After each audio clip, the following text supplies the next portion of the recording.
कृष्ण भगवान का नाम है। संस्कृत भाषा में जिसे आकर्षक कहा जाता है। आकर्षक व्यक्तित्व। कृष्ण में सुंदरता, शक्ति, ज्ञान, समृद्धि, प्रसिद्ध और त्याग जैसे सभी आकर्षक गुण मौजूद थे। इसलिए वो इन गुणों की पूर्णता के कारण आकर्षक हैं। इसलिए वह उन सभी के लिए आकर्षक हैं जो उन पर विश्वास नहीं करते हैं। हम सभी धर्मों में भगवान को उनके गुणों के अनुसार एक नाम देते हैं, लेकिन वह सभी और हर चीज का मूल एक ही है। पृथ्वी पर भगवान के पूर्ण अवतार कृष्ण ने एक त्रुटिहीन जीवन व्यतीत किया। उनके दिव्य कर्म सदा रहस्यमय थे, फिर भी पूरी तरह से ईश्वर की पूर्ण शक्ति से भरे हुए थे। केवल श्रेष्ठ संत ही उनकी दिव्यता की छोटी छोटी झलक पा सकते थे, वह भी केवल उनकी कृपा से। उन दिनों अधिकांश लोग कृष्ण को पहचान नहीं पाते थे कि वह कौन है। अपने अवतारी कैरियर के दौरान उन्होंने मानव जाति को कई सबक सिखाए। उनकी अधिकांश शिक्षाएं उनके अपने कार्यों के माध्यम से थी। उनकी शिक्षाएं उनके नाम और रूपों की तरह अनंत और असंख्य हैं, जिन्हें हम विनम्रता पूर्वक अपने आधुनिक जीवन में लागू पाते हैं। लोग सोचते हैं कि भगवान के पास सब कुछ उसकी मर्जी और आह्वान पर है और उनका जीवन ऐश्वर्य और विलासिता में से एक होना चाहिए। एक्चुअल में यदि आप उनके जीवन को देखें तो वह अनकही कठिनाइयों से भरा हुआ था। उनका जन्म एक जेल में हुआ था और पैदा होते ही उनके आधी रात में मूसलाधार बारिश के बीच पास के एक गांव में ले जाया गया था। कठिनाइयां उनके निरंतर साथी थी, फिर भी कृष्ण थोड़ी सी भी उपेक्षा के बिना अपने सभी कर्तव्य को पूरी लगन से निभाते थे। एक राजा के रूप में उन्होंने अत्यधिक परिश्रम के साथ अपनी प्रजा की आवश्यकताओं का ध्यान रखा। एक अवतार होते हुए भी एक पुत्र के रूप में उन्होंने अपने माता पिता को जेल से रिहा करवाया और उनकी सभी बुनियादी ज़रूरतों को पूरा किया। भगवान कृष्ण के बारे में एक उल्लेखनीय तथ्य यह है कि वे एक साथ कई रूप धारण कर सकते थे। एक बार सभी गोपिकाएं एक ही समय में भगवान के साथ रहना चाहती थी। अपनी अनंत शक्तियों का उपयोग करते हुए कृष्ण ने खुद को कई रूपों में बांटा। वह एक ही समय में शाही दरबार में न्याय कर रहे होते थे और एक ही साथ अपनी पत्नी और उनके बच्चों की देखभाल किया करते। फिर भी एक समय में वे अनगिनत भक्तों के सामने प्रकट होते और उन्हें सांत्वना, आशीर्वाद और सुरक्षा प्रदान करते। सच तो यह है कि कृष्ण के मार्ग में चाहे कितनी भी कठिनाइयाँ क्यों ना आई, वह अपने कर्तव्य से तनिक भी विचलित नहीं हुए। उन्होंने पूरी लगन के साथ अपने सभी कर्तव्यों का पालन किया।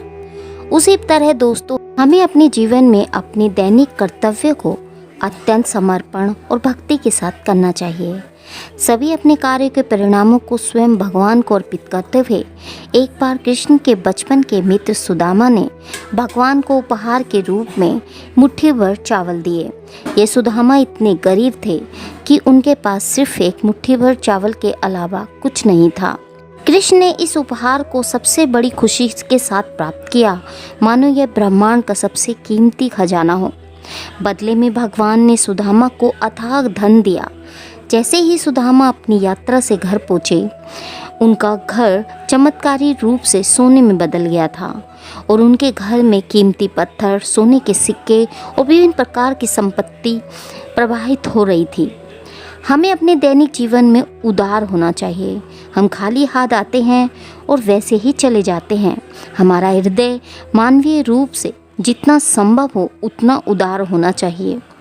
कन्हैया का जन्म एक छोटे से गांव में हुआ था, जहां शायद ही कोई सुविधा थी। अपने बचपन के दौरान वे मथुरा चले गए।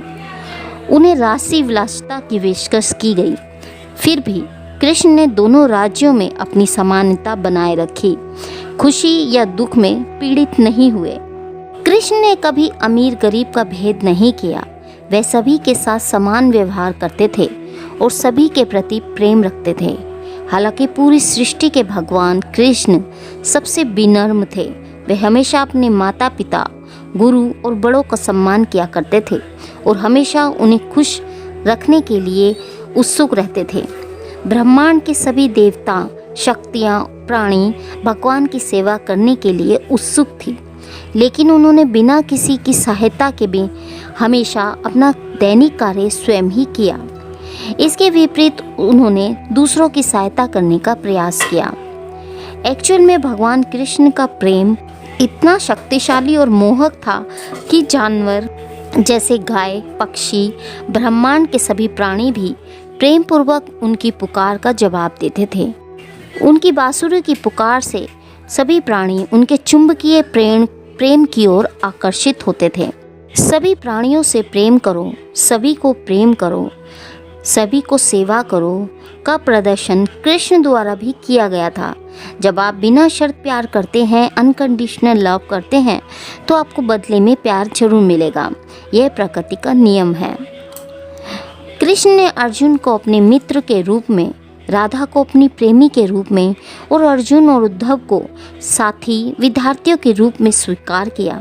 एक मित्र के रूप में कृष्ण ने अपने पूरे जीवन में अर्जुन की रक्षा की। यदि कृष्ण न होते तो अर्जुन महाभारत का युद्ध कभी नहीं जीत पाते। कृष्ण का राधा के प्रति प्यार इतना शक्तिशाली था, कृष्ण उनकी मात्र उपस्थिति से पिघल जाते थे और अक्सर उनके साथ अपनी एकता का प्रदर्शन करते थे। कृष्ण के मथुरा चले जाने के बाद उन्होंने बांसुरी बजाना जारी रखा। दूरी के बावजूद उनकी दिव्य धुन राधा माँ के हृदय को सुकून देती थी।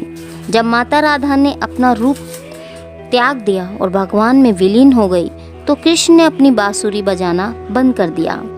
ऐसा था उनका बंधन, एक सच्चे भक्त और भगवान के बीच का बंधन। जब भक्ति सच्ची होती है तो कोई अंतर नहीं होता, भगवान और भक्त एक हो जाते हैं। तो वीडियो लंबी होती जा रही है, बाकी की वीडियो हम सेकंड पार्ट में लेके आते हैं। मुझे उम्मीद है कि आपको वीडियो ज़रूर पसंद आ रही होगी, और अगर आपको वीडियो पसंद आए तो सेकंड पार्ट ज़रूर देखें। मुझे पूरी उम्मीद है जो कृष्ण से प्रेम करते हैं तो वीडियो को ज़रूर पसंद करेंगे। Thank you.